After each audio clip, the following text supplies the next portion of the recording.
I get this question all the flipping time, quite literally almost every single stream that I do. And it's not that the question bothers me, it's just I want to be able to point people to a video to watch that I can, you know, buy a cup of coffee with the ad revenue. So guys, here comes the question. When should I stop investing in the Order 66 raid and its teams? We don't know when we're going to be getting the next raid. I don't want to be wasting on resources on units that may not be benefiting me for a very long time. It's a really good question, and I think we should talk about it. Let's do this. Welcome back, ladies and gentlemen, to the tribe, to another Galaxy of Heroes video with me, ya bald boy scribe. How the devil are we doing? I think we are doing fantastic. Today you can see I am on the Scribble account, or at least I am at the start of this video.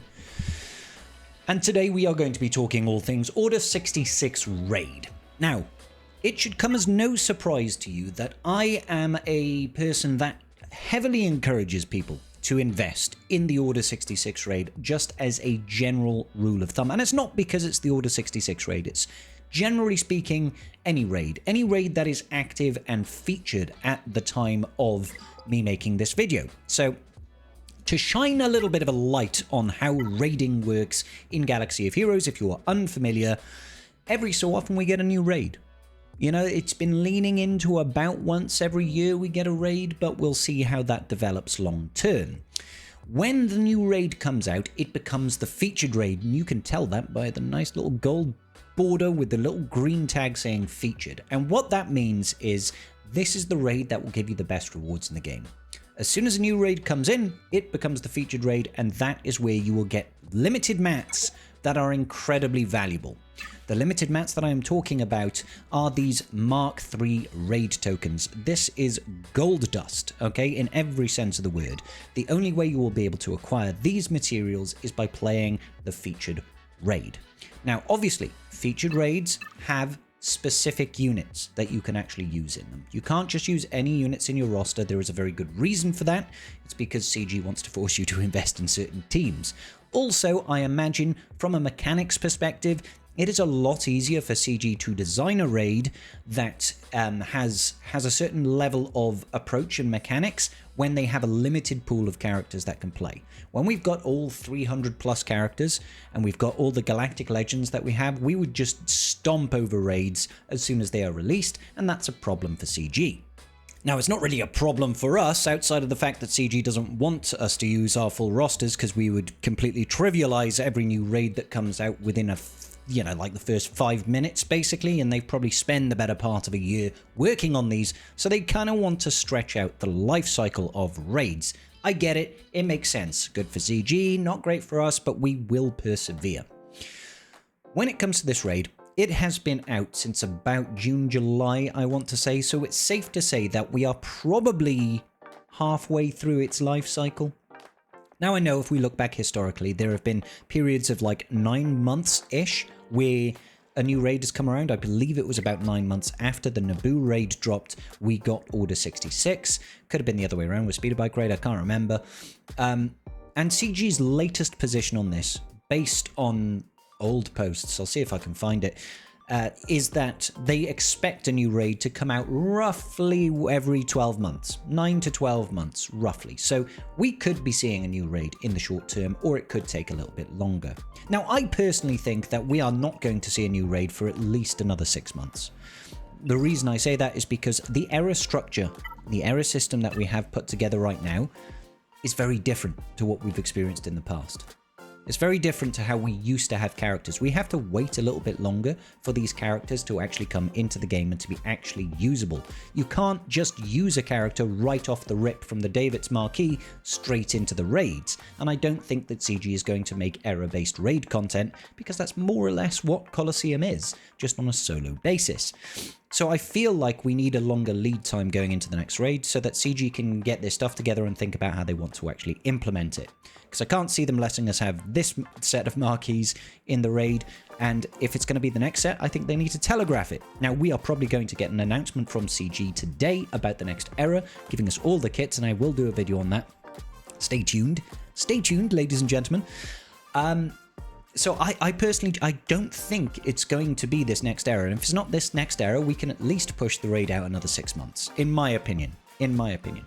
With that being said, does that mean necessarily I think that people at home should always be willy-nilly investing in every single raid team, no matter what? Just carte blanche.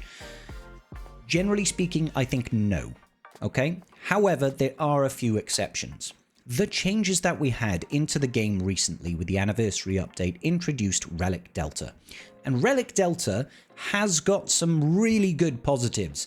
Namely, in the PvE universe, it does make life a lot easier. Okay? So we can actually get very respectable scores with smaller teams and smaller levels of investment. For example, the R9 Tarkin Scorch setup that we see over here, this is nothing to do with Relic Delta, but very accessible. It's a two-man team that you can take to R9 that will get you the 3.6 million score very, very easily, and oftentimes without even remodding, okay? Is this a team I would still recommend? On the whole, yes, actually, truth be told.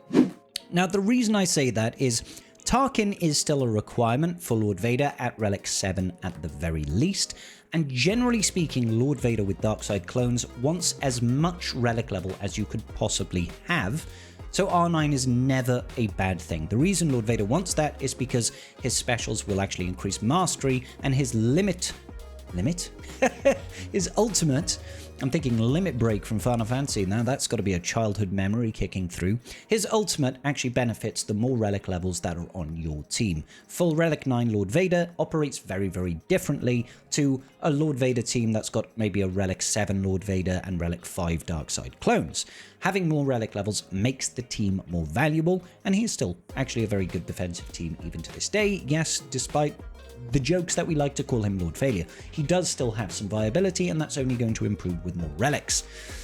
So that two-man team isn't necessarily a bad idea. It's a pretty good investment, and it will get you a massive jump in your performance for the raid. 3.6 million is very, very good. You only need to do that with 3 teams, and you are going to be in the top echelons of dealing damage and getting points in the raid and maximizing your amount of Mark III raid tokens that you actually earn. Separately, there is another team that is very worthwhile. I can't show it on this account, but it is on my main account, that can duo the raid. And that is going to be Hondo.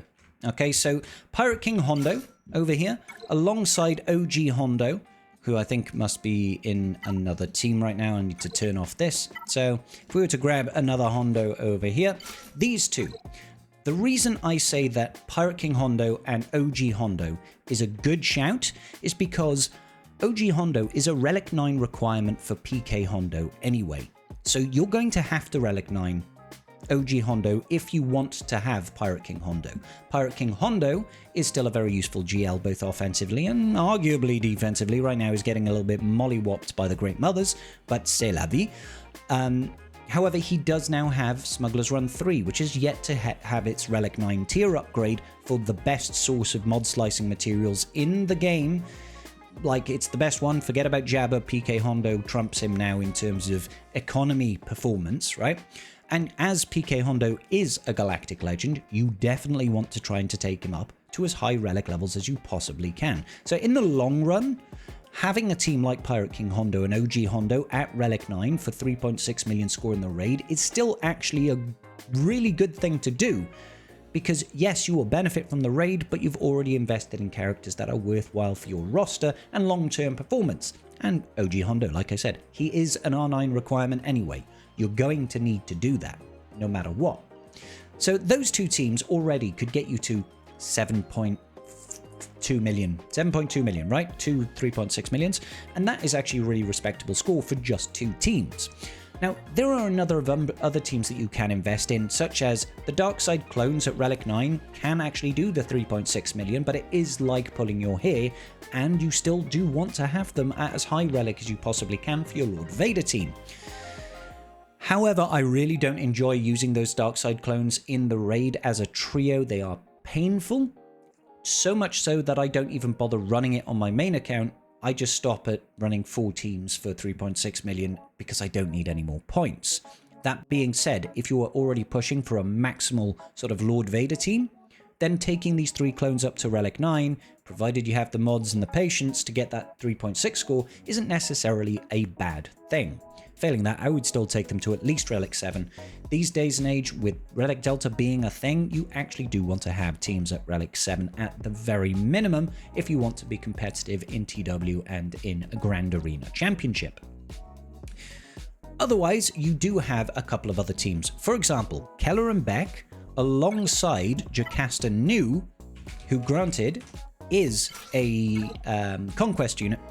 That's why I don't have her on the altar count, because this is a baby count. It can't even hit hard conquest yet.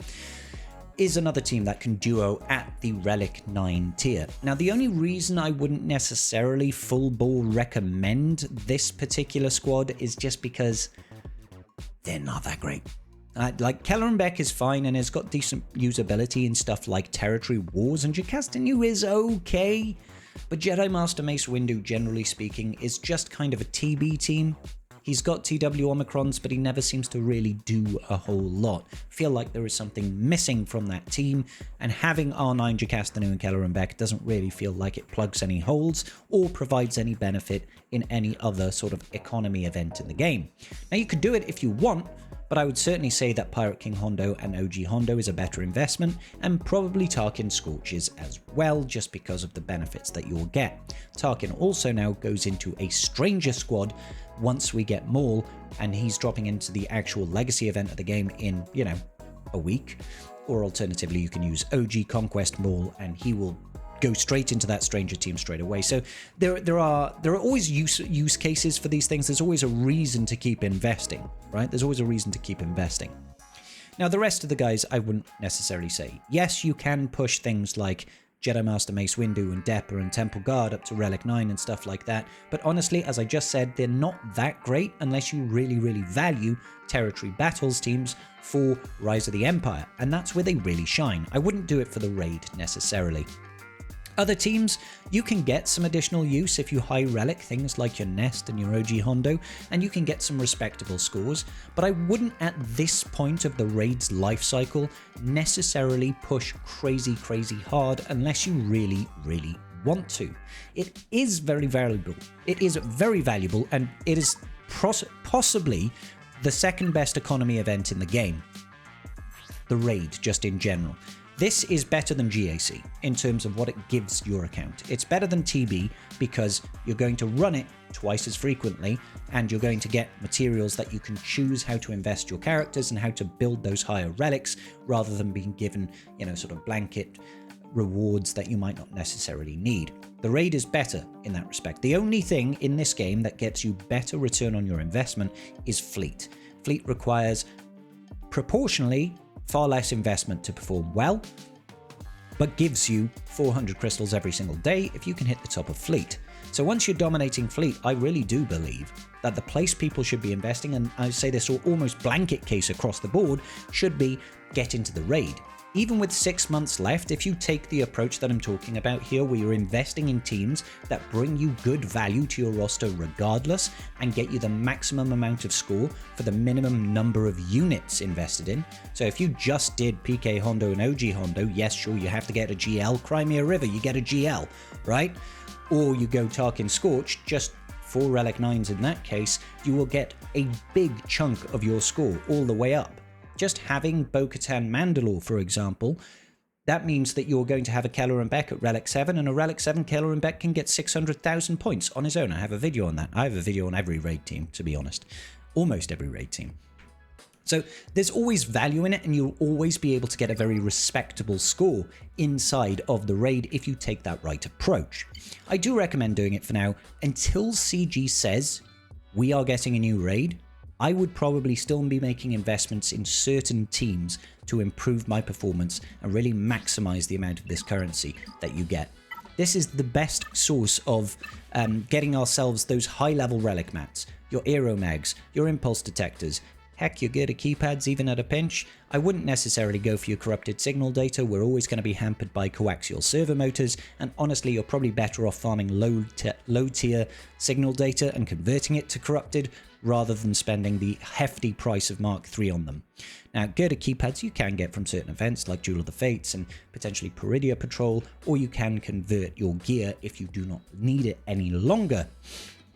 Aero mags, I would probably recommend you actually just go ahead and convert your Kyrotech when you've got spare ones, and then impulse detectors is definitely something that you should be spending almost all of your Mark III currency on, as well as Zimbiddles, Electrium conductors, and then your Bronzium wiring and carbonite circuit boards. Like, the value you get from raid currency, it far and away outstrips anything else. It's too valuable.